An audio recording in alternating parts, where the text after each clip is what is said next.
இச்செய்தியை வழங்குபவர் Aalayam associates private limited property developers.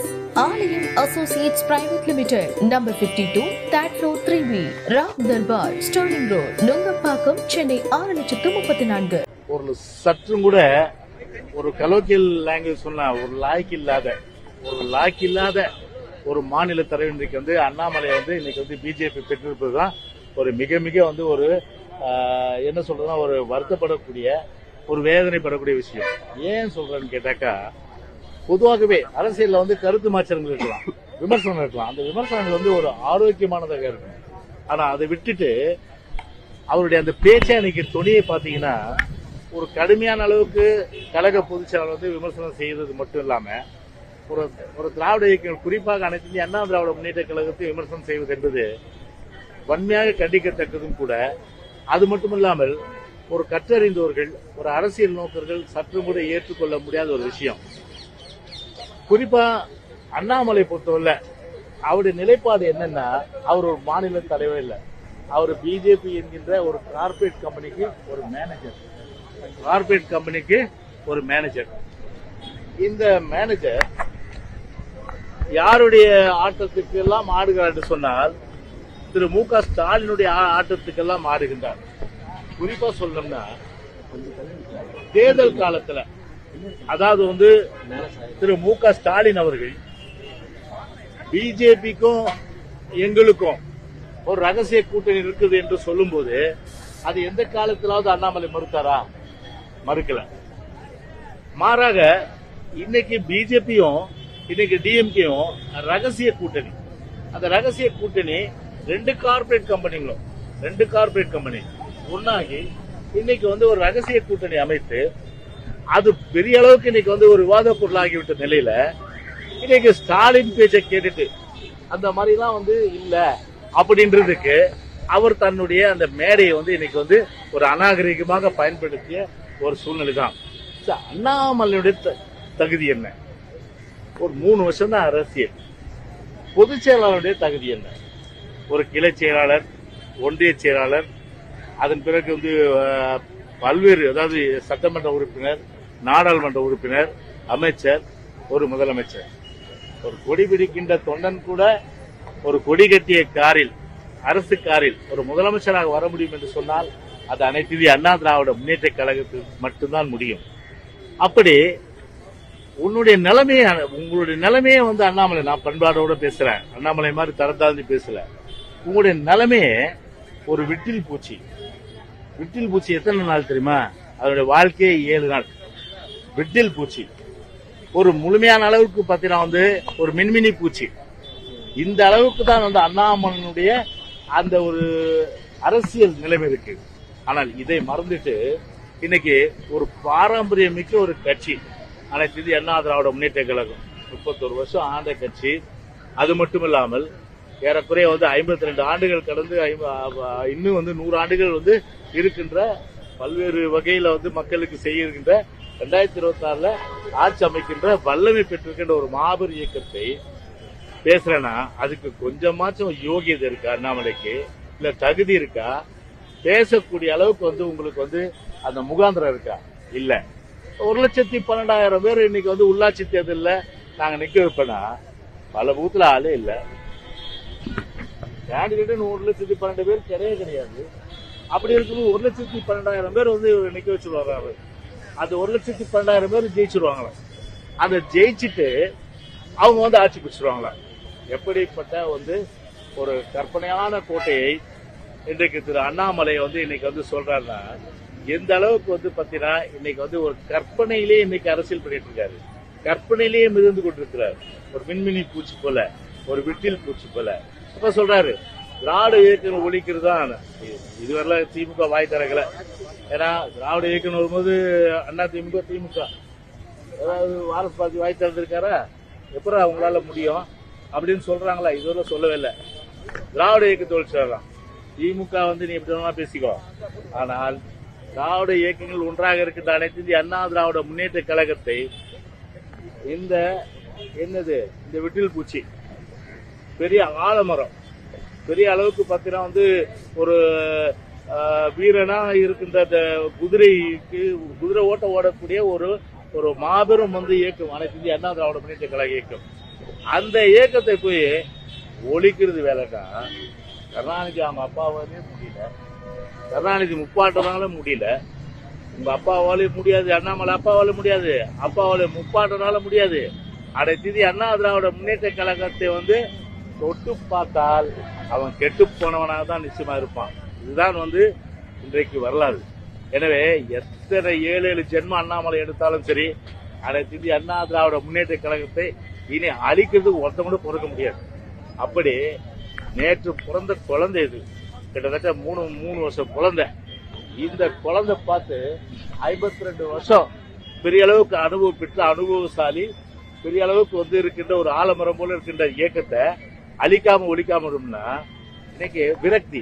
Annamalai பொறுத்தவரை என்னன்னா, லண்டன் போறாரு போல இருக்கு. ஒரு பக்கம் ஸ்டாலின் அமெரிக்கா போறாரு. 2 பேரும் போய் அங்க என்ன பேசுறாங்கன்னு தெரியல. இங்க நின்னா இங்க பேசுறாங்க தெரிஞ்சு சொல்லி அங்க போய் என்ன கனெக்டிவிட்டி ஆக போதும் அது தெரியல, அது வேற விஷயம். ஆனால் ஒரு மேனேஜரை ரிலீவ் பண்ணிட்டாங்க. உன்னுடைய பொசிஷன் என்ன? ஒரு மேலாளர், ஒரு மேனேஜர், ஒரு கம்பெனியுடைய மேனேஜர், ஒரு கட்சியினுடைய ஒரு பொதுச் செயலாளர், 2 கோடிக்கு மேற்பட்ட தொண்டர்கள் கொண்டிருக்கின்ற ஒரு மாபெரும் இயக்கத்துடைய ஒரு தலைவர். ஆனால் ஒரு மேனேஜர் போய் 2 கோடிக்கு மேற்பட்ட தலைவர்கள் கொண்டிருக்கின்ற ஒரு மாபெரும் இயக்கத்தையும் அதனுடைய பொதுச்செயலாளர் இழிவுபடுத்த சொன்னால், இந்த வெட்டில் பூச்சி எல்லாம் இந்த கடைசி காலத்துல என்ன ஆகுன்னா, இந்த பல்பு பெரிய அளவுக்கு பிரகாசம் எரியும், அப்புறம் பார்த்தா டப்புன்னு ஃபியூஸ் போயிடும். அந்த மாதிரி ஃபியூஸ் போன அண்ணாமலையா தான் இன்னைக்கு நாட்டு மக்கள் பார்ப்பாங்க. அதில் இந்த வாய்ஜாலம், இந்த உதாறு, இந்த சவால் விடுறது, இதெல்லாம் பேச்சோட தான் உங்களுக்கு அடங்கும். எந்த காலத்திலும் சரி, ஆட்சின்றது உங்களுக்கு ஒரு பகல் கனவு தான், ஒரு காணல் நீர் தான். கோட்ட பக்கமே வர முடியாது. அதோட ஒரு எம்எல்ஏ சீட்டு கூட உங்களால ஜெயிக்க முடியாது. அப்படி இருக்க நிலையில இன்றைக்கு நீங்கள் அனைத்து இந்திய அண்ணா திராவிட முன்னேற்ற கழகத்தை ஒழித்து விட நினைத்தால் நிச்சயமாக உங்க அப்பா இல்ல, உங்க அப்பாவுக்கு அப்பா எவன் வந்தாலும் சரி, நான் வேற வழி இல்லாம சொல்றேன், யார் வந்தாலும் சரி, எந்த கோபம் வந்தாலும் சரி, அனைத்து இந்திய அண்ணா திராவிட முன்னேற்ற கழகத்தை அழிக்க முடியாது. ரஜினிகாந்த் பேசியிருக்காரு, எப்படி பாக்குறீங்க சார்? ரொம்ப சீனியர்ஸ் உட்கார்ந்துட்டு இருக்காங்க, பழி விட மாட்டேங்கிறாங்க. துரைமுருகன் ரொம்ப காரசாரமா பேசியிருக்காரு, அவகாசமும் போயிருக்காங்க.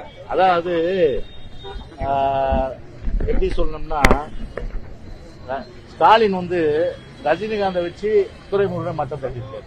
ரஜினிகாந்தை வச்சு துரைமுருகனை மட்டம் தட்டிருக்காரு. துரைமுருகன் என்ன பண்ணிட்டாருன்னா, ரஜினிகாந்தை மட்டம் தட்டிட்டாரு. அவர் என்ன பேசுறாங்க தெரியும். அதனால இது முழுக்க ஸ்டாலினால் முன்மொழியப்பட்டு ரஜினி பேசி அதன் மூலம் உதயநிதி வழிமொழிந்து இன்னைக்கு பாத்தீங்கன்னா பத்த வச்ச பரட்டன்ற மாதிரி டிவில கூட பார்த்தேன். பத்த வச்ச பரட்டை அட்மிட் பண்றாரு. பத்த வச்ச பரட்டன்ற மாதிரி இன்னைக்கு பாத்தீங்கன்னா பத்த வச்சிட்டாரு இன்னைக்கு. அதனால அது நீர் பூத்த நெருப்பா அப்படியே புகஞ்சிட்டு இருக்கு. அதனால என்னைக்கு அது ஆக்சுவலா அது எரிமலை போல வெடிக்கின்றது தெரியல. அந்த அளவுக்கு இன்னைக்கு அவர் ஊருக்கு போறாரு இன்னைக்கு. அதனால ஊருக்கு போறதுக்கு முன்னாடி சென்ட்ரல் கவர்மெண்ட் பகிர்ச்சி கூடாது, யாரையும் பகிர்ச்சி கூடாது. என்ன இன்னைக்கு பார்த்தோன்னா தமிழ்நாட்டுல இன்னைக்கு செத்து சுண்ணாம்பா வர்றாங்க எல்லாம். அதாவது மீனவர்கள் பார்த்தா தொடர்ந்து தாக்குதலுக்குள்ளாராங்க. மீனவர்கள் பார்த்தா படகுகள் நாசமாக்கப்படுது, வலைகள் அறுக்கப்படுது, சிறை பிடிக்கப்படுறாங்க. இன்னைக்கு பார்த்தா பல்லாண்டு காலம் சிறை. இதுவரை கிட்டத்தட்ட 264 படகுகள் இருக்கு. இன்னைக்கு இலங்கையில மட்டும் 264 படகுகள் இருக்கு. கிட்டத்தட்ட 34 மீனவர்கள் இன்னும் ஜெயில இருக்கிறாங்க. இவர்களை மீட்பதற்கு என்ன நடவடிக்கை? மத்திய அரசு ஒரு அழுத்தம் கொடுத்து, மத்திய அரசு எதிர்த்து வாய்ப்பேசி வாதாடி போராடி மீனவர்களை படகுகளையும் மீனவர் மீட்பதற்கு என்ன நடவடிக்கை எடுத்தாங்க? ஒரு பக்கம் மீனவர்கள், நெசவாளர்கள் பாவம் ரா மெட்டீரியல் கிடைக்கல, அவங்க போராடுறாங்க. சிறு தொழில் தான் நசுங்கப்பட்டுருது. சிறு தொழில் தான் பிரதான தொழில். அதை காப்பாற்றுவதற்கு எந்த நடவடிக்கை இல்லை. அதை காப்பாற்றாம தமிழ்நாடே ஒட்டுமொத்தமா பத்தி எரியுது.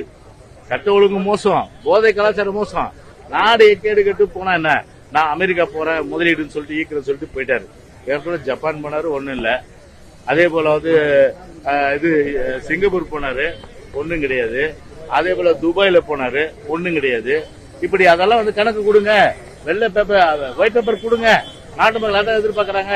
எவ்வளவு எம்ஓஇ போட்டீங்க, எவ்வளவு இண்டஸ்ட்ரி பங்கன் ஆகுது, அதே போல எத்தனை பேருக்கு வேலை வாய்ப்பு கொடுத்தீங்க, இவ்வளவோ ஆனா இவ்வளவோ விட்டுட்டு இப்போ வந்து கார் ரேஸ், இந்த இன்டர்நேஷனல் கார் ரேஸ் நாட்டுக்கு தேவையாது. ஒரு போக்குவரத்து பிரச்சனை கிட்டத்தட்ட ஒரு 31 நடக்குது 2 நாள். அந்த 2 நாள்ல கடுமையான போக்குவரத்து நெரிசல் இருக்கும். இது யாரு பொறுப்பு? இது இன்டர்நேஷனல் கார் பந்தயத்துல ஒரு தமிழ்நாட்டை சேர்ந்த ஒரு வீரர்கள் கூட இல்லையே. தமிழ்நாட்டை சேர்ந்த ஒரு வீரர்கள் யாராவது இருக்காங்களா? அவங்க கிடையாது. அதனால ஒரு மக்களுடைய வரி பணத்தை நல்லா இருக்கிற சாலையை நோண்டி போட்டுட்டு பல இடங்கள்ல பாருங்க சாலை துருவாகிரகத்துல போற மாதிரி இருக்கு, குண்டும் குழியுமா. அந்த அளவுக்கு சாலைகள் மோசம். அந்த பணத்தை அதுக்கு செலவு பண்ணாங்க. ஒரு கார் ரேஸ் யாரும் அது ஏழைகள் விரும்புறதா, நடுத்தர மக்கள் விரும்புறதா? அது பணக்காரர்கள் வந்து அவர்களுக்கு வந்து ஏற்ற அரசு. அதான் நான் ஏற்கனவே நான் சொன்ன மாதிரி திமுக அரசும் ஒரு கார்பரேட் அரசாங்கம், பிஜேபி மோடி அரசும் ஒரு கார்பரேட் அரசாங்கம். இந்த 2 கார்பரேட் அரசாங்கம் நாட்டை குட்டிச்சோராக்குற அந்த வேலையை தான் இன்னைக்கு பண்ணிட்டு இருக்கு இன்னைக்கு. அதனால ரோம் நகரம் வந்து தீப்பற்றி எரியும்போது டீரோமன் வந்து பிடில் வச்சானா, அந்த மாதிரி ஊரு கேடு கட்டு போனா சட்ட ஒழுங்கு அதை பத்தி கவலை இல்லை, விலைவாசியா கவலை இல்லை. அப்புறம் வந்து இது சொத்து வரி ஓகே ஏத்திங்க, மின்சார கட்டணம் பல முறை ஏத்திங்க, பால் விலை அது ஏறி போச்சு. எதை பத்தி கவலைப்படாம இன்னைக்கு சிறு தொழில் புத்தகம் குழந்தைகள் படிக்கிற புத்தகம் கூட நீங்க ஏற்றி விட்டாங்க இல்லையா? அந்த அளவுக்கு இன்னைக்கு கஷ்டப்படுற நிலையில இன்னைக்கு ரோம் நகர தீப்பற்றி இருக்கும் நீராமன் பிடில் வாசித்தான்ற மாதிரி இன்னைக்கு எங்க போயிட்டாரு? அமெரிக்கா போறாரு. அதனால வந்து யாரையும் இன்னைக்கு வந்து நம்புறதுக்கு அவருடைய அமைச்சர்கள் இருக்கிற சகாக்களே நம்ப முடியல அவரால். அதுல ஏதாவது கவுத்து விட்டுறான்னு சொல்லிட்டு தான் அந்த மாதிரி பிரச்சனை வரக்கூடாதுனால இன்னைக்கு வாஜ்பாயுடைய கால கழுவி இன்றைக்கு ராஜ்நாத் சிங்கை கூப்பிட்டு வந்து இன்னைக்கு வந்து ஒரு பிம்பத்தை ஏற்படுத்திருக்காங்க. நான் ஊருக்கு போறேன், ஏதோ ஒரு உதயநிதி, அதாவது அவர் பெரிய அளவுக்கு ஒரு அறிவாளிப்பார். அவருக்கு பேர் என்ன உதவாநிதி தான் வச்சிருக்காங்க. அதாவது வந்து பெரிய தத்திடுவாங்க, சின்ன தத்திடுவாங்க. நான் சொல்ல அதை யாரு பெரிய தத்தி யாரு சின்ன தத்தி நீங்களே முடிவு செஞ்சீங்க. நான் சொல்றேன் அந்த மாதிரி நீங்க முடிவு செஞ்சீங்க. அந்த மாதிரி ஒரு சின்ன ஆள்கிட்ட இன்னைக்கு விட்டுட்டு போயிட்டா ஏதாவது ஆயிடும் சொல்லிட்டு இன்னைக்கு மத்திய நீங்க பாத்துங்கன்னு சொல்லிட்டு ஒரு காபந்து அப்படின்னு சொல்லிட்டு இன்னைக்கு சென்ட்ரல்ல இன்னைக்கு வந்து வேண்டிட்டு இன்னைக்கு இவர் பிரைம் மினிஸ்டர் மோடியினுடைய கால கழுவிட்டு இன்னைக்கு போயிருக்கு. இனி வரக்கூடிய தேர்தல்கள்ல அதிமுகவுக்கு 4வது கூட கிடைக்காது அப்படின்னு சொல்றாங்க. யாரு வரக்கூடிய தேர்தல்ல இவர் வந்து தனியா நின்னாரா? இப்போ பார்லிமெண்ட் எலெக்ஷன் தனியா நின்னாரா? எத்தனை கட்சி? டிஎம்கே, மூவேந்தர் முன்னேற்ற கழகம், டிஎம்கே, அதுக்கப்புறம் வேந்தர் கட்சி, அதுக்கப்புறம் ஜான் பண்டியன் கட்சி, அதுக்கப்புறம் பல கட்சிகள் எல்லாத்தையும் சேர்த்துட்டு இன்னைக்கு நான் ஓட்டு வாங்கிட்டேன். தனியா நின்றுப்பாரு. செல்வாக்கு தெரியும், பூத்துலயே ஆள் கிடையாது. ஒரு எம்எல்ஏ சீட் வாங்க முடியுமா? சேலஞ்ச் சொல்லிட்டு வாங்க முடியாது. நோட்டாவோட தான் நீங்க போட்டி போடுவீங்க. கடைசி காலத்து சொல்றாங்க. 2026 பிஜேபி பொறுத்தவரை நோட்டாவோட போட்டி போடுகின்ற அந்த நிலை தான் இன்னைக்கு. அதனால கண்டிப்பா அது நடக்குது.